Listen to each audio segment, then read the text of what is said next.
Sit down, sugar. 'Cause what I'm about to tell you is gonna break your heart the same way it broke mine. Oh Lord.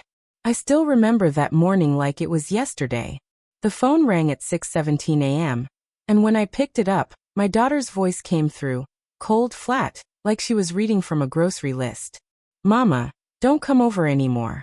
The kids don't need to see you. We're done. Then the line went dead.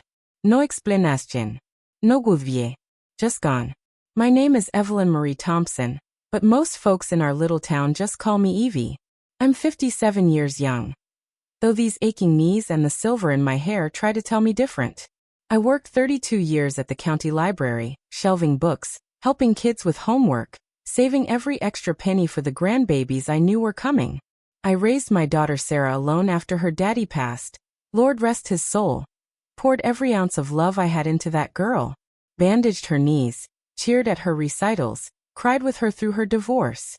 And when those two precious babies arrived, little Jackson with his gap-toothed grin and baby Lila with my same hazel eyes, I thought finally I'd get to see the circle complete. I was the grandma who showed up with homemade snickerdoodles, who kept a drawer full of their favorite toys, who read Goodnight Moon so many times I could do it in my sleep. I lived for those sticky hugs, those tiny voices yelling gamma across the yard. But then something shifted. Sarah started answering texts slower. Visits got shorter. Excuses piled up like leaves in fall. They're tired. Busy with school. Maybe next weekend.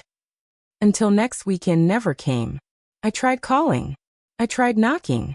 One rainy Tuesday I stood on her porch for 40 minutes, soaked to the bone, holding a birthday cake for Jackson's 6th. The curtains never moved. The lights stayed off. And when I finally drove home, heart pounding so hard I could barely see the road, I found the locks on my own front door had been changed. Changed. By my own child. That was 8 months ago. 8 months of unanswered calls, blocked numbers, and an emptiness in my house so loud it echoed. I prayed. I cried. I begged God for answers. Then one day the lawyer's letter arrived. Visitation rights. Custody hearing. My daughter had filed first, claiming I was unstable, that my interference was harming the children. Me. The woman who'd never raised a hand or a harsh word in her life. Court day was set for next Thursday. I spent the night before pressing my best dress, the blue one Sarah used to call Mama's lucky color, and whispering to the empty rooms, Lord, if there's any justice left in this world. But honey, what happened when that gavel fell? What my daughter didn't know, what nobody in that courtroom expected, was that the truth she'd tried so hard to bury was about to walk right through those double doors. And when it did, oh, child, the tears were real. But they weren't just mine. Pause right here with me, sugar. Just breathe. Have you ever felt invisible in your own home? Like the love you poured out for decades suddenly got erased? Maybe it wasn't your daughter who shut the door. Maybe it was a son who stopped calling, or in-laws who decided you were too much, or even your own spouse who drifted away after the kids grew up. But that ache, the one that sits heavy in your chest when the phone stays silent on birthdays, when Christmas lights twinkle for everyone else but your tree stays half decorated, because who's coming over? That ache is the same. It's the quiet kind of lonely that sneaks up on us women. We spend our lives holding everything together. Wiping tears, packing lunches, working double shifts, being the steady rock when the world shakes. And then one day, poof. The people we built our world around decide we don't fit in it anymore. I know some of you are nodding right now. Tears already prickling. You've sat in that same rocking chair, staring at the rain-streaked window, clutching a baby blanket that still smells faintly of powder in tiny hands, wondering what sin you committed by loving too hard. You're not alone, honey. Not even close. Thousands of grandmas, mamas, aunties, they're feeling every word like it's their own story. But here's the twist I need you to hold on to. Sometimes the deepest cut is the one that finally forces the truth into the light. Remember how I told you the courtroom was about to crack wide open? That surprise witness who walked in and changed everything? Well, sugar. What Tommy said next. It didn't just break Sarah's case. It shattered the wall she'd built between us, and let the real tears, the healing ones, finally fall. Oh, darling Grace? That's a pretty word for what came next in that stuffy courtroom. But let me tell you, it wasn't all hymns and halos.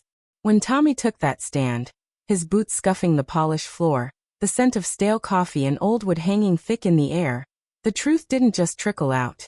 It exploded like a dam breaking after a long, dry spell. First shock hit like lightning on a clear day.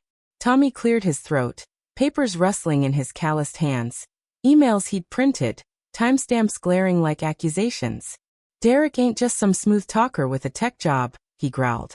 He's got a record longer than a country mile. Embezzlement? That's the tip. Turns out, he was investigated for fraud back in Ohio, skimming from elderly folks' retirement funds. Preyed on widows, promised investments, left them penniless. Gasps rippled through the gallery, and I felt the air suck out of my lungs. Sarah's face went ashen, her manicured nails digging into the table edge till they turned white. Derek shifted in his seat, that smirk melting into sweat beads on his forehead. But Tommy wasn't done. And Sarah knew. She found the court docs months ago, hidden in his drawer. But she stayed quiet. 'Cause he threatened to take the kids if she left. The room spun a bit then, whispers buzzing like angry bees. And just when I thought my poor heart couldn't take more, the second revelation crashed down. Derek at a bar, arm around some young thing, time-stamped the night Sarah gave birth to Lila. Texts bragging about dodging child support, and using Sarah's house as a hideout from creditors. The judge's glasses slipped down his nose as he peered closer. Sarah bolted up, tears streaming, mascara smudging her cheeks like war paint. Derek lunged forward, snarling, but the bailiff grabbed him, cuffs clicking cold and final. Watching that man get hauled away, his fancy loafers dragging on the tile, it was the universe balancing the scales. But oh, child, the third twist? Sarah collapsed into her chair, sobbing raw and ragged. And that's when she confessed, voice barely a whisper. Mama, I was wrong. I let him convince me you were the problem cause. I was scared. But it was more. I blamed you for Daddy's death. All those years ago, the accident. Thought if I'd cut you out, the pain would stop. Blamed me? For the drunk driver that took my husband? I stood then, legs wobbling, and crossed that aisle. Baby girl, I murmured, pulling her into my arms, her tears soaking my blue dress. It wasn't revenge, it was reckoning. The first supervised visit came 2 weeks later, at a little park near the courthouse. I arrived early, knees trembling, a picnic basket packed with snickerdoodles still warm from the oven, and a new copy of Goodnight Moon. The caseworker walked Jackson and Lila out, and Lord, those babies saw me from 20 yards away. Jackson dropped his truck and ran, hollering Gamma, so loud the birds scattered. Lila toddled behind, arms wide. I dropped to my knees on the grass and they crashed into me like waves. Sticky hands on my face, giggles muffled against my shoulder. We sat under the big oak tree, crumbs everywhere, reading the book over and over till the pages blurred with happy tears. Sarah watched from the bench at first, but by the third visit, she sat closer. By the sixth, she brought coffee black, 2 sugars, just how I like it. One afternoon, as the kids chased fireflies, she finally spoke. Mama, I was wrong. I let fear and anger steal the best parts of us. We cried again, but softer this time, forgiving tears, healing ones. The grandbabies? They're back in my kitchen now, flour dusted and laughing, helping me roll dough, their little voices filling every corner of my house. What I've learned, child, and what I want you to carry with you, is this. Sometimes the deepest pain carves out space for the greatest healing. We women, we endure quiet storms no one sees. Empty nests, silent phones, doors that lock us out. But we don't stay broken. We rise. We forgive. Not because they deserve it, but because our hearts are too big to stay chained to bitterness. And when we do, we don't just save ourselves. We save the next generation from carrying the same weight. If this story touched your soul, if you've ever felt invisible, or if you're fighting for your place in someone's life, know you're not alone. You're seen. You're loved. And your story matters. So do me a favor, sugar. Hit that subscribe button so we can keep sharing these real-life journeys together. Share this video with that grandma friend, that mama who's hurting, that daughter who might need to hear it. Drop your own story in the comments. I read everyone and I pray over them. We're family here after all. Thank you for walking this path with Voices of Women's. Remember, love wins. It always does. God bless you. and keep those grandbabies close. Blueheart.